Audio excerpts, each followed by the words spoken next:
ಬೆಂಗಳೂರು ಮಾಗಡಿಯ ಸ್ಥಾಪಕರು ಈ ಕೆಂಪೇಗೌಡರು.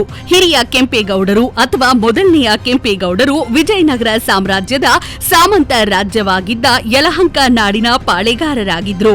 ಹಂಪಿಯ ವೈಭವವನ್ನು ಕಂಡು ಬೆರಗಾಗಿದ್ದ ಕೆಂಪೇಗೌಡರು ದೂರದೃಷ್ಟಿಯಿಂದ ನಿರ್ಮಿಸಿದ್ದ ಬೆಂಗಳೂರು ನಗರ ಕರ್ನಾಟಕ ರಾಜ್ಯದ ರಾಜಧಾನಿಯಾಗಿರುವುದಲ್ಲದೆ ಭಾರತದ ಪ್ರಮುಖ ನಗರಗಳಲ್ಲಿ ಒಂದಾಗಿದೆ.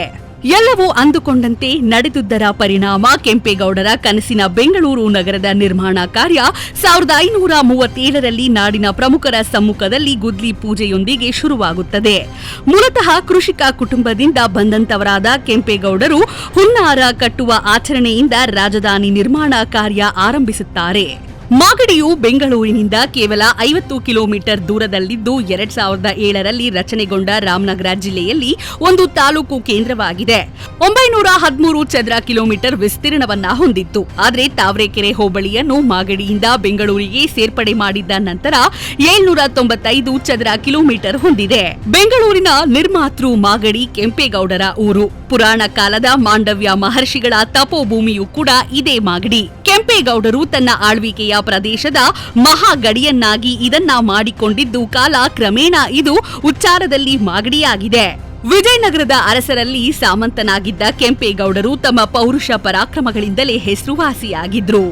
ಆ ಕಾಲದಲ್ಲಿ ರಾಜ್ಯದ ಬಲವರ್ಧನೆಗಾಗಿ ಹಾಗೂ ರಾಜ್ಯ ಖಜಾನೆ ಸುಭದ್ರಪಡಿಸಲು ಕಟ್ಟಿದ್ದ ಕೋಟೆಯನ್ನು ಇಂದಿಗೂ ಮಾಗಡಿಯಲ್ಲಿ ಕಾಣಬಹುದಾಗಿದೆ. ಅಂತಹ ಕೋಟೆ ಹಾಗೂ ಇಲ್ಲಿಯೇ ಇರುವಂತಹ ಸ್ಟೇಡಿಯಂನ ಪರಿಸ್ಥಿತಿ ನೋಡಿ. ಇದರ ಸುತ್ತಮುತ್ತಲಿನ ಪರಿಸರವನ್ನ ಉಳಿಸಿಕೊಳ್ಳುವುದು ಎಲ್ಲರ ಕರ್ತವ್ಯವೂ ಕೂಡ ಆಗಿದೆ.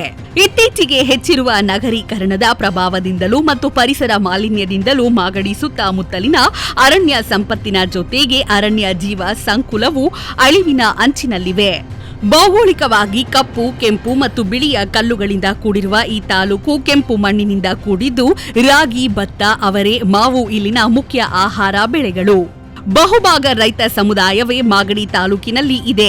ಸಮೀಪದಲ್ಲಿಯೇ ಇರುವ ರಾಜಧಾನಿ ಬೆಂಗಳೂರಿಗೆ ಬಹುತೇಕ ಆಹಾರ ಸಾಮಗ್ರಿಗಳು, ದಿನಬಳಕೆಯ ವಸ್ತುಗಳು ಮಾಗಡಿ ತಾಲೂಕಿನಿಂದಲೇ ನಿತ್ಯ ಸರಬರಾಜು ಆಗುತ್ತವೆ. ಇವಿಷ್ಟೇ ಅಲ್ಲದೆ ಕರ್ನಾಟಕದ ಕೆಲ ಮಹನೀಯರ ಜನ್ಮಭೂಮಿಯೂ ಕೂಡ ಮಾಗಡಿ ತಾಲೂಕು. ಬೆಂಗಳೂರು ನಿರ್ಮಾತೃ ಗೌಡರ ಕುಲ ತಿಲಕ ಕೆಂಪೇಗೌಡರು, ಪುಂಡರೀಕ ವಿಠಲ, ಶ್ರೀ ಬಾಲಗಂಗಾಧರನಾಥ ಸ್ವಾಮಿಗಳು, ಶ್ರೀ ಶಿವಕುಮಾರ ಸ್ವಾಮಿಗಳು, ಸಾಲುಮರದ ತಿಮ್ಮಕ್ಕ ಮುಂತಾದವರು ಜನಿಸಿದ್ದಂತಹ ಈ ಮಾದರಿಯ ತಾಲೂಕು.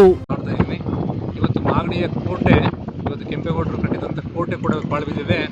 ಅದೇ ರೀತಿ ಕೆಂಪೇಗೌಡರು ಕಟ್ಟಿದ ಕೆರೆಗಳು ಯಾವ ರೀತಿ ಅಂತ ತೋರಿಸ್ತೀನಿ ಬನ್ನಿ. ನೋಡಿ ಸ್ನೇಹಿತರೆ, ನಾವು ನೋಡ್ತಾ ಇರ್ತಕ್ಕಂಥದ್ದು ಮಾಗಡಿಯ ಕೆಂಪೇಗೌಡರು ಕಟ್ಟಿರ್ತಕ್ಕಂಥ ಕೋಟೆ. ಇದು ನೋಡ್ಬೋದು, ಇದು ಕೋಟೆಯ ಒಳಾಂಗಣ. ಇದು ದೃಶ್ಯ ನೋಡ್ಬೋದು. ಇದು ಎಷ್ಟು ದೊಡ್ಡ ಜಾಗ ಇದೆ ಅಂದರೆ, ಇಂಥ ಒಂದು ಕೋಟೆಯ ಆವರಣವನ್ನು ಪಡೆದಂಥ ನಾವೇ ಮಾಗಡಿ ಜನರೇ ಧನ್ಯರು. ಇವತ್ತು ನೋಡಿ ಎಷ್ಟು ದೊಡ್ಡ ಜಾಗ ಇದೆ. ನೋಡಿ ಸ್ಟೇಡಿಯಂ ಇದೆ. ಸ್ಟೇಡಿಯಮಲ್ಲಿ ಕೂಡ ನಾವು ಪ್ರೋಗ್ರಾಮ್ ಮಾಡಬೇಕಂತಂದರೆ ಬಳಕೆ ಮಾಡ್ಕೊಬೋದು, ಒಂದು ಕ್ರಿಕೆಟ್ ಆಟ ಆಡ್ಬೋದು. ಇಷ್ಟು ದೊಡ್ಡ ಜಾಗ ಕೆಂಪೇಗೌಡರ ಕೋಟೆ ನಮ್ಮ ಸಾರ್ವಜನಿಕ ಬಳಕೆ ಆಗಿರೋದು ನಮ್ಮೆಲ್ಲರ ಪುಣ್ಯ. ಏನಕ್ಕಪ್ಪ ಈ ವಿಡಿಯೋ ಮಾಡ್ತಾ ಇದ್ದೀನಿ ಅಂತಂದರೆ, ಇವತ್ತು ಕೆಂಪೇಗೌಡರ ಕೋಟೆ ಪಾಳು ಬಿದ್ದಿದೆ. ನೋಡಿ ಕೋಟೆಗೆ ಅಂಟ್ಕೊಂಡಂತೆ ಬೇಲಿಗಳು ಬೆಳ್ಕೊಂಡಿದೆ.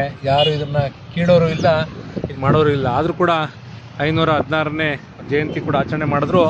ಒಂದು ದಿನ ಸ್ವೀಟ್ ತಿಂದರು, ಊಟ ಮಾಡಿದ್ರು, ಕ್ಲೋಸ್ ಮಾಡಿ ಅವತ್ತಿಗೆ ಮರೆತರು. ಮತ್ತು ಇನ್ನು ನೆಕ್ಸ್ಟು ಒಂದು ಜಯಂತಿಗೆ ಬರ್ತಾರೆ. ನೋಡ್ಬೋದು ನೀವು ನೋಡ್ತಕ್ಕಂಥದ್ದು ಒಂಬಾಳಮ್ಮನ ಕೆರೆ ಜಾಗ ಆವರಣ. ಇದು ನೋಡ್ಬೋದು ನೀವು ಇಲ್ಲಿ ಒಂಬಾಳಮ್ಮನ ಕೆರೆ ಇವತ್ತು ವಿನಾಶ ಹೋಗಿದೆ. ವಿಷವಾದ ನೀರು ತುಂಬಿದೆ. ಮಾಗಡಿಯ ಪಟ್ಟಣದ ಒಂದು ಗಲೀಜು ನೀರು ಏನಿದೆ ಅದು ಬಂದಿದ್ರೆ ಸೇರಿದೆ. ಇದು ನಮ್ಮ ಮಾಗಡಿ ಹಾಗೂ ಬೆಂಗಳೂರು ಮುಖ್ಯ ರಸ್ತೆ ಇರತಕ್ಕಂಥ ಒಂದು ಕೆರೆ. ಇದರಲ್ಲಿ ನೋಡಿ, ಇವತ್ತು ಮೊದಲು ಈ ಕೆರೆಯಲ್ಲಿ ಮೀನು, ಏಡಿ, ಈ ಥರ ಎಲ್ಲ ವೆರೈಟೀಸು ನಮ್ಗೆ ಇಲ್ಲಿ ಸಿಗ್ತಾ ಇತ್ತು. ರಾಜಕೀಯ ನಾಯಕರುಗಳ ಪಾತ್ರ ಬಹಳ ಮುಖ್ಯವಾಗಿದೆ. ನಾನು ನೀನೊಂದು ಕಿತ್ತಾಡೋ ಬದಲು ಒಟ್ಟಾರೆ ಸೇರಿ ದಯವಿಟ್ಟು ಕೆರೆಗಳ ಒಂದು ರಕ್ಷಣೆ ಮಾಡಿ ಜನರಿಗೆ ಒಂದು ಉತ್ತಮವಾದ ಪರಿಸರ ರೂಪಿಸ್ಕೊಡಿ ಅಂತ ಹೇಳಕ್ಕೆ ಇಷ್ಟಪಡ್ತೀನಿ.